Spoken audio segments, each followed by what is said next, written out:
The story of Western Togoland is not a new tale. It is a story woven into the fabric of colonialism, echoing with the pain of division and the yearning for self-determination. The narrative begins in 1884, when Germany, hungry for colonial possessions, set its sights on the fertile lands of Togoland. The German presence, though relatively brief, left an indelible mark on the region. They introduced cash crops like cocoa and cotton, forever altering the economic landscape. They imposed their language, their customs, and their systems of governance, disrupting the existing social order. The Germans ruled Togoland with an iron fist, exploiting the land and its people for their own gain. Forced labor became a harsh reality for many as they toiled on German-owned plantations. Traditional leaders were sidelined, their authority undermined by the colonial administration. This period sowed the seeds of discontent that would later blossom into a struggle for self-rule. The people of Togoland, though divided by language and ethnicity, found common ground in their resistance to German domination. However, the winds of change were blowing across the globe. The First World War erupted, shattering the illusion of European invincibility. Germany, once a mighty colonial power, found itself on the losing side. The Treaty of Versailles, signed in 1919, redrew the map of the world, and Togoland became a casualty of this geopolitical game. The once unified territory was abruptly divided, split between British and French administration. This partition, a seemingly straightforward decision made in the halls of European power, had profound and lasting consequences for the people of Togoland. It sliced through ethnic groups, separated families, and created artificial borders that disregarded the region's history and cultural tapestry. The seeds of discord sown during German rule had found fertile ground in the aftermath of war. The arbitrary division of Togoland created a legacy of resentment and a yearning for reunification that would echo through the decades to come. The stage was set for a protracted struggle as the people of Togoland, now separated by colonial boundaries, began to envision a different future, one where they could chart their own destiny. The partition of Togoland following World War I was not merely a geographical division, it was a cleaving of a people and their shared heritage. The once unified territory, with its diverse ethnic groups and intricate web of social connections, was severed by the stroke of a pen. British Togoland, situated to the west, and French Togoland to the east, embarked on divergent paths, each subject to the policies and ideologies of their respective colonial masters. The British, ever pragmatic in their approach, opted for a system of indirect rule. They sought to govern through existing traditional structures, co-opting local chiefs and incorporating them into the colonial administration. This approach, while seemingly less disruptive, did little to quell the underlying desire for self-determination. The people of British Togoland, though granted a semblance of autonomy, were still subjects of the British Crown, their destinies intertwined with the fate of the empire. On the other side of the divide, French Togoland experienced a different flavor of colonialism. The French, driven by their mission civilisatrice, sought to assimilate their colonial subjects, molding them in the image of France. They promoted the French language, culture and education system, aiming to create a class of évolués, or evolved Africans who would serve as intermediaries between the colonial administration and the masses. This assimilationist policy, while creating opportunities for some, also led to the suppression of indigenous languages and cultures, further fueling resentment towards colonial rule.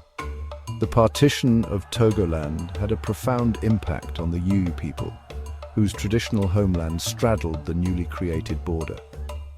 Divided between British and French Togoland, they found themselves subject to different colonial administrations, their social and economic ties severed. This division fueled a sense of injustice and a yearning for reunification that would become a driving force behind the Western Togoland independence movement. The arbitrary nature of the partition, a testament to the capriciousness of colonial power, left an enduring legacy of resentment and a determination to right the wrongs of the past. The seeds of discord sown during German rule, now nourished by the experience of separate and unequal colonial administrations, began to sprout. The people of Togoland, though physically divided, found common cause in their shared history, their cultural affinities, and their yearning for self-determination. The struggle for a unified and independent Togoland was about to enter a new and decisive chapter. The year 1957 marked a turning point in Africa's history. The Gold Coast, under the leadership of Kwame Nkrumah, achieved independence from British rule, becoming the first sub-Saharan African nation to break free from the shackles of colonialism. This momentous occasion, celebrated across the continent, held a bittersweet note for the people of British Togoland. In a 1956 plebiscite, they voted to join their eastern brethren in Ghana, hoping to heal the wounds of partition and forge a new destiny within a larger, independent nation.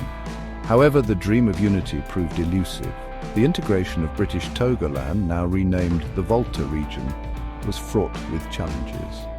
The Yu people, straddling the border with French Togoland, found themselves once again on the margins, their aspirations for reunification dashed. The Ghanaian government, preoccupied with nation-building and wary of ethnic tensions, failed to fully address the grievances of the people in the Volta region. The old wound, though superficially healed, continued to fester. As decades passed, a sense of marginalization and neglect grew within the Volta region. The promises of development and equality made at the time of integration rang hollow for many. Economic opportunities remained scarce, infrastructure lagged behind other regions, and the education system failed to adequately serve the needs of the local population. This sense of discontent, fueled by a perception of being treated as second-class citizens, created fertile ground for the resurgence of secessionist sentiments. The embers of the old dream, the vision of a unified and independent Togoland, were rekindled. The yearning for self-determination, once suppressed by the hope of a better future within Ghana, resurfaced with renewed vigor. The stage was set for a new chapter in the struggle as a new generation, inheriting the mantle of their forefathers, rose to demand recognition and autonomy for the land they called Western Togoland. Rise of the Restorationists. The Western Togoland Restoration Front, a declaration of sovereignty, the stakes are raised, crackdown and defiance, Ghana's response to the movement, whispers of manipulation, politics and the Volta region. The rise of the Restorationists, the Western Togoland Restoration Front, a declaration of sovereignty, the stakes are raised, crackdown and defiance, Ghana's response to the movement, whispers of manipulation, politics and the Volta region.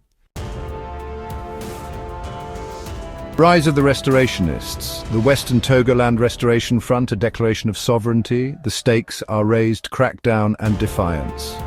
Ghana's response to the movement, whispers of manipulation, politics and the Volta region.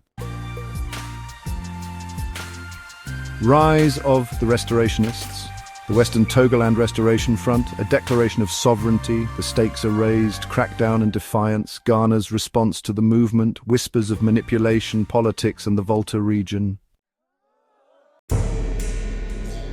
Rise of the Restorationists, the Western Togoland Restoration Front, a declaration of sovereignty, the stakes are raised, crackdown and defiance, Ghana's response to the movement, whispers of manipulation, politics and the Volta region.